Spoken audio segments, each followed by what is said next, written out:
Hello, welcome to today's vlog. ಯಾವಾಗಲೂ ನನ್ನ ದಿನ ಶುರುವಾಗದೆ ನನ್ನ ಮಗಳ ಜೊತೆ ಆಟ ಆಡ್ಕೊಂಡು, ಸೊ ಅವಳ ಜೊತೆ ಸ್ವಲ್ಪ ಹೊತ್ತು ಆಟಾಡಿ ಅವಳಿಗೆ ಫೇಸ್ ಪ್ಯಾಕ್ ಹಾಕಿದ್ದೆ. ಅವಳನ್ನ ನಮ್ಮಮ್ಮ ಎತ್ಕೊಂಡಿದ್ರು. ನನಗೆ ನಮ್ಮ ಅಮ್ಮನ ರೇಗಿಸಿಲ್ಲ ಅಂದರೆ ಆಗಲ್ಲ. ಸೊ ನೋಡಿ ಏನಂತ ರೇಗಿಸ್ತೀನಿ. ಏನಮ್ಮ ಇಷ್ಟು ಚೆನ್ನಾಗಿದ್ದೀರಾ? ನಮ್ಮಮ್ಮನ ರೇಗಿಸಿದಾದ್ಮೇಲೆ ನನ್ನ ಮಗಳಿಗೆ ಏನು ಫೇಸ್ ಪ್ಯಾಕ್ ಹಾಕಿದೆ ಅದನ್ನೇ ಫೇಸ್ ತುಂಬ ಸ್ಕ್ರಬ್ ಮಾಡಿದೆ. ಸ್ಕ್ರಬ್ ಮಾಡಿ ಅವಳನ್ನ ಸ್ನಾನಕ್ಕೆ ಕರ್ಕೊಂಡು ಹೋಗಿ ಅವಳನ್ನ ಸ್ನಾನ ಮಾಡಿಸ್ಕೊಂಡು ಕರ್ಕೊಂಡು ಬಂದೆ. ಆ್ಯಕ್ಚುಲಿ ಅವಳಿಗೆ ನಿದ್ದೆ ಬಂದಿತ್ತು.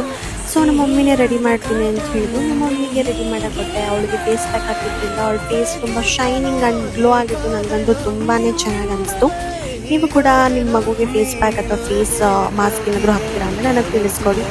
ಆ್ಯಂಡ್ ನಾನು ಸ್ನಾನಕ್ಕೆ ಹೋಗಿ ಸ್ನಾನ ಮುಗಿಸ್ಕೊಂಡು ಬಂದೆ. ಸ್ನಾನ ಮುಗಿಸ್ಕೊಂಡು ಬಂದು ತಲೆ ಬಾಚ್ಕೊತೀನಿ. ಓ ಮೈ ಗಾಡ್, ಈ ಮರದಲ್ಲಿ ಒಣಗೋಗಿರೋ ಎಲೆಗಳು ಉದುರ್ತಾವಲ್ಲ, ಆ ರೇಂಜಿಗೆ ನನ್ನ ಕೂದಲು ಉದುರುತ್ತೆ. ನನಗಂತೂ ಎಷ್ಟು